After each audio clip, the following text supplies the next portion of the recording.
Today on Monkey Life. Morning, Jim. Alison goes to the rescue of 4 more marmosets. But there's a surprise in store. I think we definitely have 2 different species here. It's all change at the Orang Nursery to make room for a baby who's on his way from Hungary. It's very, very important that he can meet other young orangs and possibly foster mothers. And a specially built enclosure to keep baby woolly Bueno Junior safe.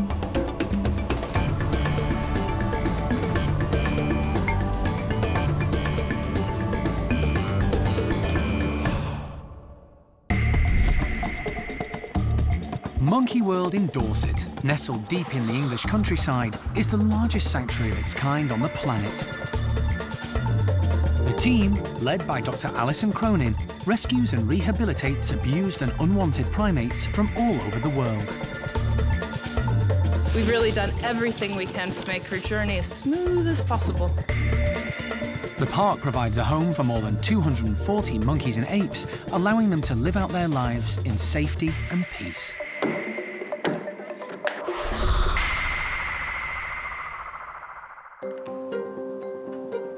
The recent influx of marmosets to the park is continuing to be a problem.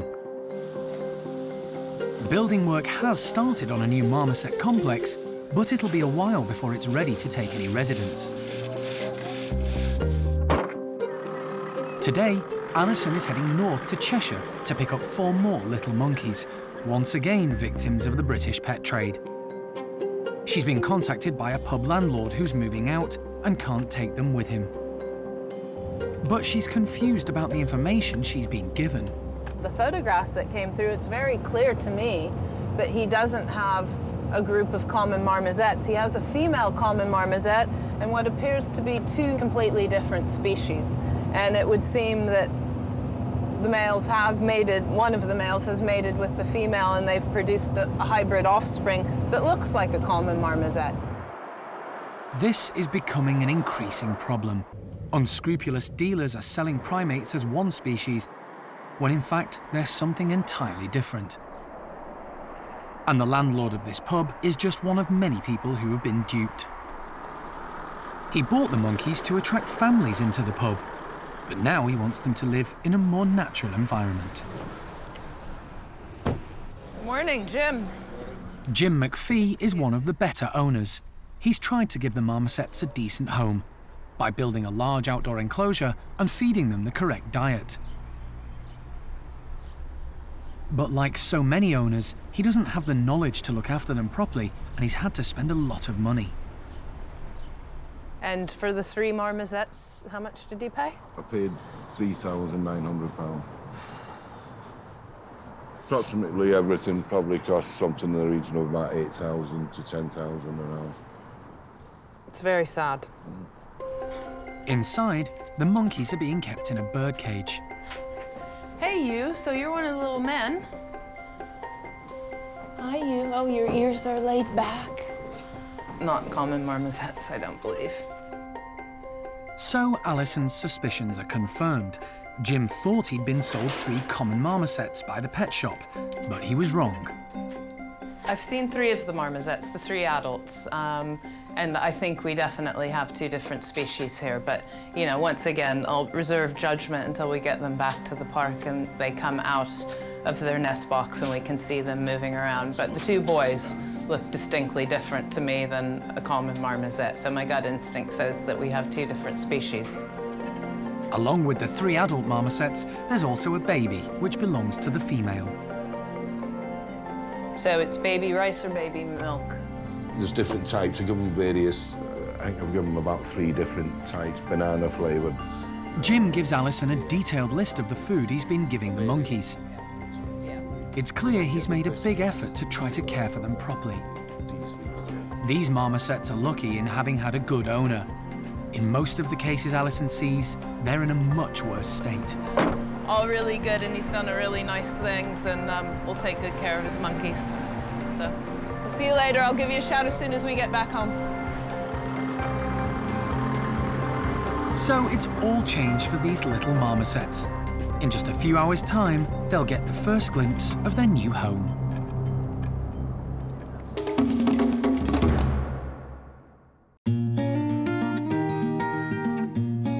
Back in Dorset, the orangs are having another reshuffle.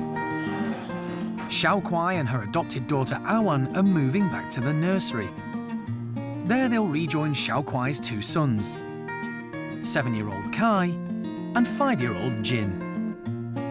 They're swapping places with best friends Linga and Dinda, who are now old enough to join Tuan's group.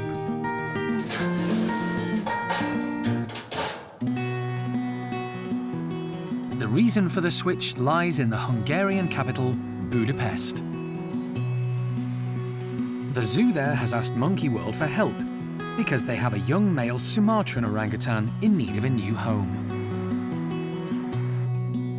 Bulu Mata, whose name translates as eyelashes, has had to be hand-reared for the last 3 months because his mum tragically died when he was only a few days old. Monkey World runs the European creche for orphaned orangutans, and the primate care staff have years of experience in looking after youngsters, so it's the obvious place for Bulu to go. We had a contact with Monkey World, and I was very, very pleased to get a very, very positive answer that they are really ready to receive this animal. It's very important in the future of this orangutan, particularly in terms of social life, because the general care we can give him. It's very, very important that he can meet other young orangs and possibly foster mothers. And our decision was that Monkey World and the technology and the daily routine what Monkey World is doing at the Orangutan Nursery should be probably the best option. The keepers at Budapest Zoo have been socialising Bulu with the other orangs, including his dad and sister, as much as possible, so that he doesn't become too human-focused.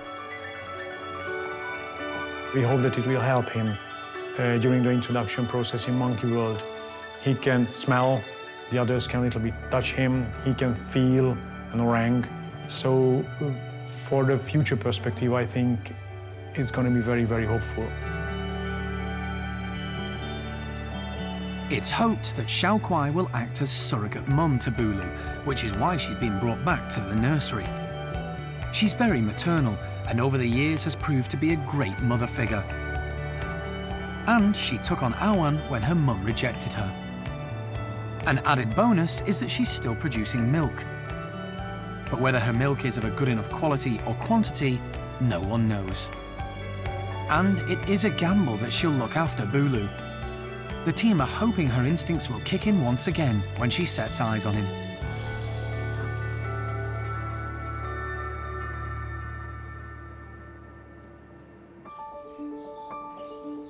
There are several reasons why babies can end up on their own. Sometimes, like Bulu, they're orphaned, but sometimes they're rejected by their mums. Little woolly monkey Bueno Junior has had to be hand-reared since he was born because his mum Sarah had a traumatic birth and didn't want to look after him. The team goes to extraordinary lengths to care for these vulnerable youngsters. Bueno Junior has now joined Levar's group full-time, but staff are having to build a brand new large pen to allow him to go outside because he's still so small and vulnerable. He doesn't have a mum to look after him, and when he finally decides that he wants to go outside, if we were to let him into the big open enclosure that the rest of the group use right now, he would be open to all sorts of threats from the sky, for example, like buzzards and things like that. So this actually has a roof on it now, it's a mesh roof. So he can still see the sky, but nothing can get to him. So he's going to learn what trees are and what the grass is and all sorts of things out here before he's then big enough to go out into the big enclosure. The team is going to get the whole group to test the enclosure, so they've brought some tasty treats to tempt them outside. The woolies watch on, intrigued. Ready? Yeah, go it. They all seem eager to explore. Leader Levar immediately gets territorial and starts scent marking.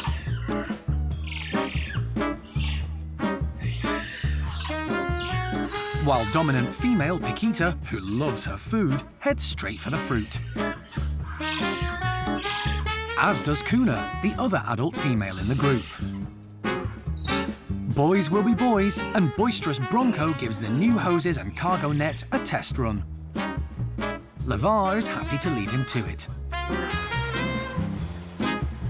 The younger woolies haven't appeared yet. Paquita's daughter Isla cautiously ventures in. But her younger brother Manny is nervous. The older monkeys try to coax him in by calling to let him know where they are.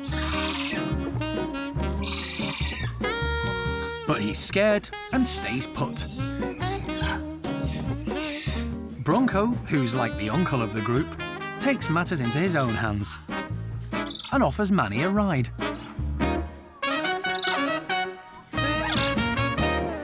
Bronco has actually nominated himself the protector of this group. He's just really nice, especially when it comes to the youngsters. He adores his females, and whenever they have babies, he's just right there beside them, making sure that the babies are okay. So it's actually quite nice to see Bronco do this. Manny looks a little bewildered, but at least he is outside. The reason this new enclosure was built was because of Bueno Junior, but he's still in the bedroom. Come on, Junior. Come on out. Come on in. Rick. And no amount of encouragement from Sandra is persuading him to budge. Come on, Junior. Let's go. Come on. Bueno Junior, unfortunately, hasn't made it out as yet. At the moment, he's quite happy having breakfast in a bedroom. We'll continue to try and encourage him down to this side of the house, and hopefully he might step out, but it's just a waiting game at the moment. Baby woolies are carried around by their mums for up to 2 years, so it's not surprising Junior is so reticent. He's having to do everything on his own, and it's a steep learning curve. But he's gaining in confidence every day, and hopefully he'll soon be able to enjoy his newly built outdoor space as much as his new family are.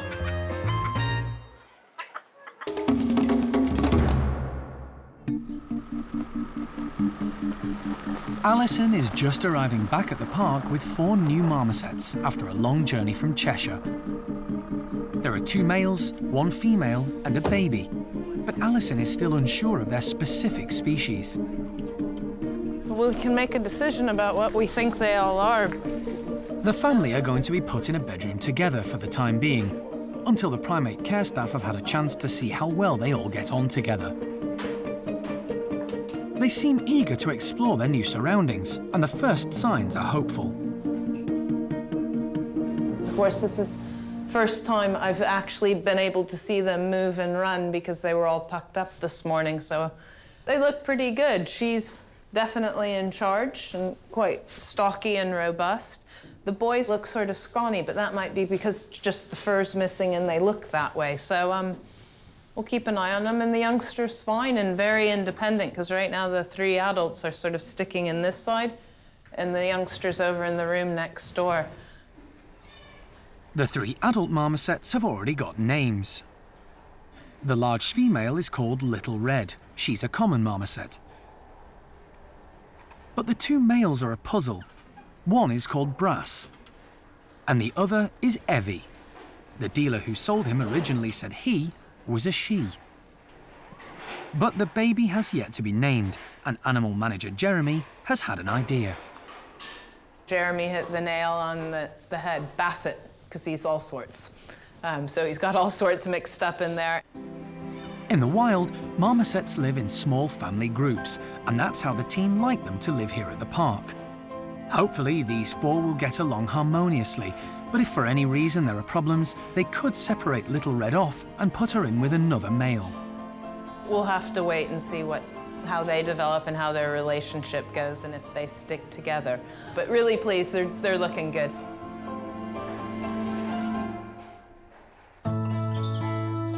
Another new arrival seems to be getting on like a house on fire with his new roommate. Cottontop Tamarind Hawkeye was brought to Monkey World to pair up with the park's existing Cottontop, Uncas. Uncas lost his partner Alice a while ago and had been teamed up with Sarky monkey Jethro, who was also on his own. But they fell out and had to be separated. So when Hawkeye appeared, it seemed like a match made in heaven for Uncas. And since they've been together, he's been much happier. This is definitely an old geriatric couple. We don't know Uncas's age, but you just have to look at him and see that he's getting on a little bit now. He's in his latter stages of life. And Hawkeye himself is really elderly as well. He's about 18 years old, which is really quite old for a Cottontop Tamarind. So, yeah, they're both, none of them are spring chickens, so, you know, you don't see them flying around the enclosure. But if you see one, you'll definitely see the other. They don't spend an awful lot of time apart from each other. In the wild, Cottontops feed on, amongst other things, sap from trees, which gives them many of the minerals and nutrients they need. In captivity, this is substituted by a natural gum made from hardened sap. The tamarinds absolutely love the gum. It's probably their favourite time of the day. Along with the insects, yeah, it's definitely a favourite. Come on! Uncas has a healthy appetite. He's using his long tongue to lick the gum out of the holes in the log. Hawkeye isn't far behind. In the wild, Cottontops gouge out holes in the bark of trees with their teeth to get to the sap. Cottontop tamarinds are one of the most endangered primates in South America. There are less than 1,000 of them left in the wild. They get their name from the long white hair flowing around their black faces, like a mane of white cotton.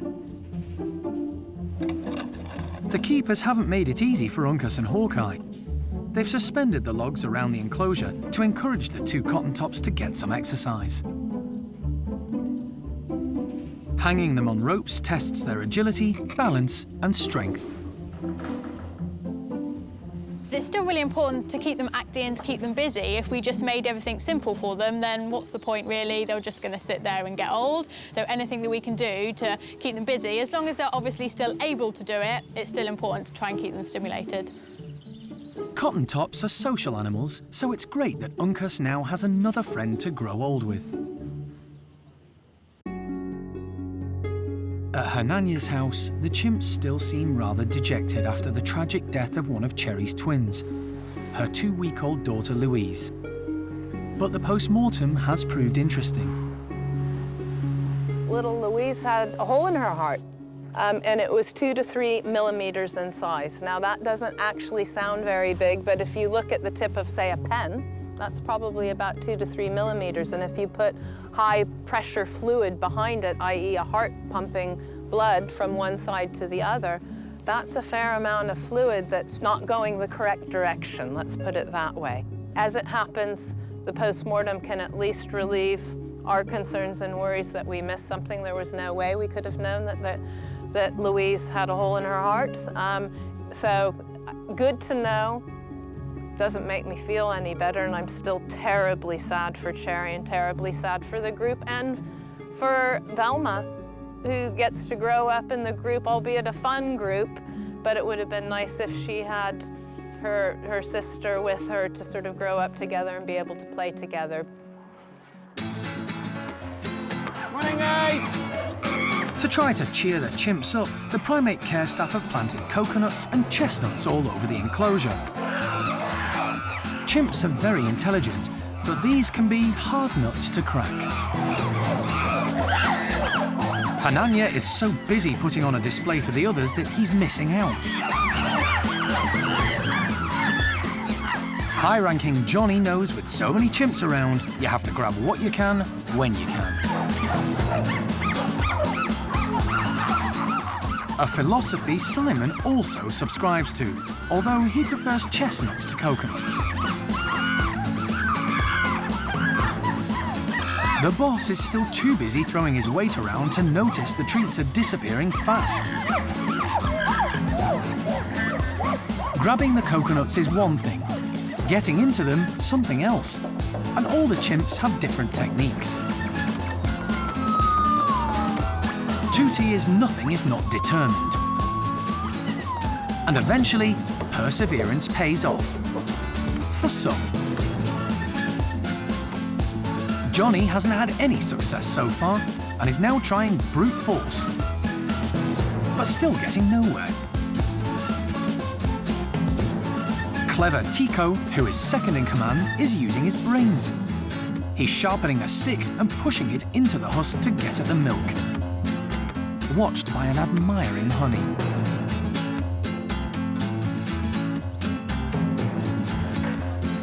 Peggy has her own individual style.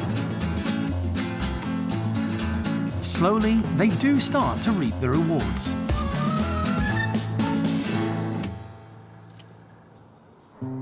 Meanwhile, Cherri is looking after her remaining twin, Thelma. Even before Louise died, there was concern amongst the team as to whether Cherri would continue to care for her babies, but she's proving her doubters wrong. Right now I'm feeling pretty optimistic and good. Actually, more optimistic and good than I was when she had the twins.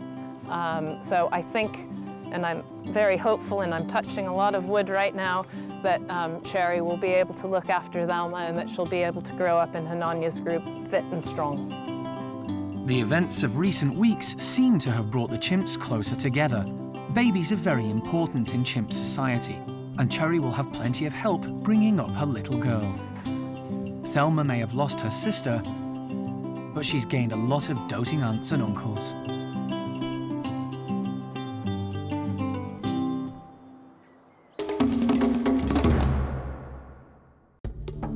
Next time on Monkey Life, all eyes are on Hsiao-quai to see if she will become baby Bulu's new mum. Things are going to take a little bit of time, and that's okay. And a friend at last for downtrodden Stumpy Phil. They are getting on really well, and it's really nice to see.